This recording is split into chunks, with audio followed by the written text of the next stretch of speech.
Alright, we're going to do some quality control inspection here. This is how I inspect to see if the grooves on that part are, or on anything really, if things measure out to where they're supposed to be. I'm on the Suburban Tool Master View comparator here, Optical Comparator. Got a 10 power lens in there right now. We got Mitutoyo scale readers. 0.5 increments. So I can't get super accurate with it. It's not like it has 10th increments on it. And the other thing too is the line on this. This has crosshairs on it, like a rifle scope right there, a vertical one and a horizontal one, and you use that to line up your measurements.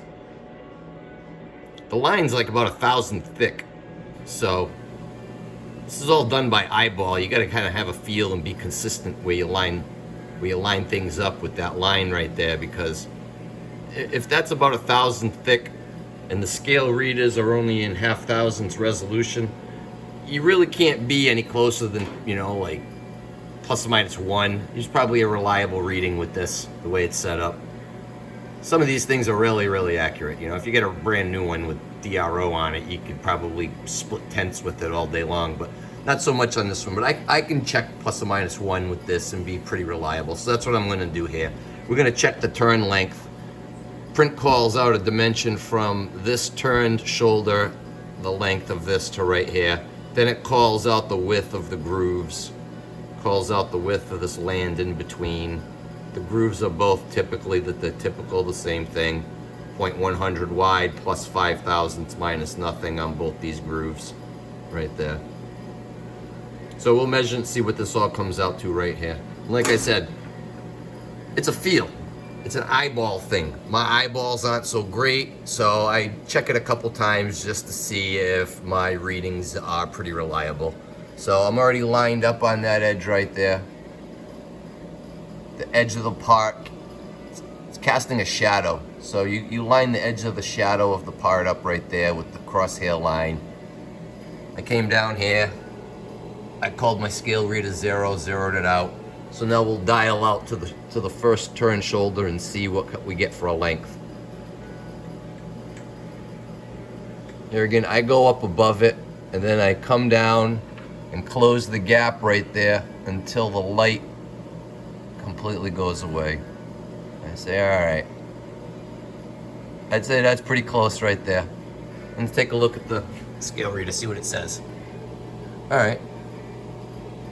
0.1995. Supposed to be 200 thousandths, so that's pretty close. 199 thousandths and 5/10. That's pretty close. And like I said, the line is 1,000 thick, so I could drop a 0.5 thou easily every single time even if I repeat this over again. So I'll come off of it right there. Then I'll come back down, close that gap up until all that light's gone. It makes contact with the line. And say, yeah, that looks pretty good right there. Let's take a look, see what it says here. Boom, I got 200 this time. See, so plus or minus a 0.5 each time. But that turn length's supposed to be 200. Boom, that's what I got, 200. Looks good, right? So I'll come back here. Now I said that the groove needs to be 100 thousandths wide, so what do? I crank it back up, keep going. I go to the next side, opposite side of the groove until that gap right there. Try not to focus on that sun. Looks like there's a sun. It's so damn bright. It's the reflection, can't help it, sorry. But I close that gap up right there on the pot. Right there. Until it looks like there's no more light. And then I come down here, and what do we got? We got 303. So if we had 200 thousandths to the first turn length right there, and the groove's supposed to be 100 plus 5 minus nothing, 303, that tells me that groove's 103 wide.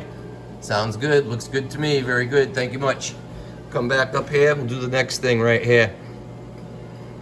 That little land that's left behind right there is supposed to be 80 thousandths thick, right? So if we're at 303 right now, and we add 80, we're gonna be at 383, right?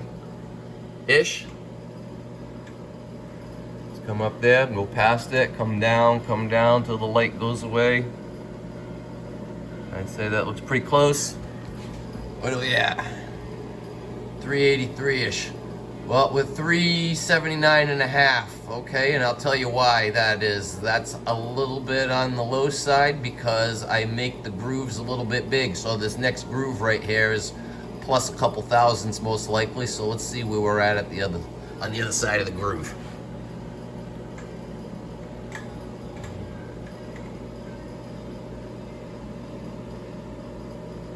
That's right about there. Sorry. Right about there. What do we got now? Oh, we're supposed to be 480 and we're 483. It said 482.5, but it just changed to 483. So that's just exactly where we want to be, which means the groove's about 3 thousandths wide. On the plus side, 100 plus 5 minus nothing. Looking good, looking good. Okay, let's go to the next turn. Crank this up some more, keep going. Go to the next shoulder. See what we got here. There again, I go up above it, I come down, I go until I cannot see the light anymore. Say, that looks pretty good. What do we got? Let's see, what's it supposed to be? It's supposed to be 910.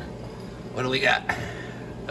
Look at that, we got 910.5, so that's pretty good considering I'm not gonna expect much more than plus or minus 1 on this measuring system and the thickness of the line etched onto the glass. The glass is all streaky for some reason.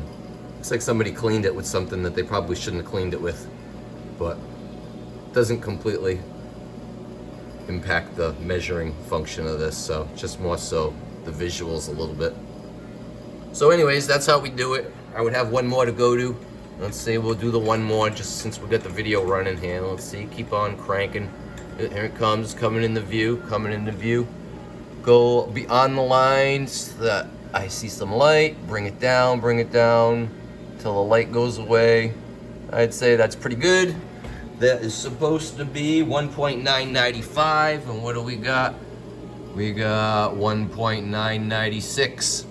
So it's pretty good. I'd say this pot is good. It's the third one I checked the same way, and they're all within 1,000th, 1,000th and a half, give or take 2 thousandths at the very most. But there again, like I said, it's a visual thing. My eyes are not the greatest, and you have to be consistent every single time, right to the exact spot. And I only got half-dial resolution on the scale anyway, so I'd say it's a success. The inspection department at Titan Machine Tool, looking pretty good for what we're doing over here today. All right, signing off.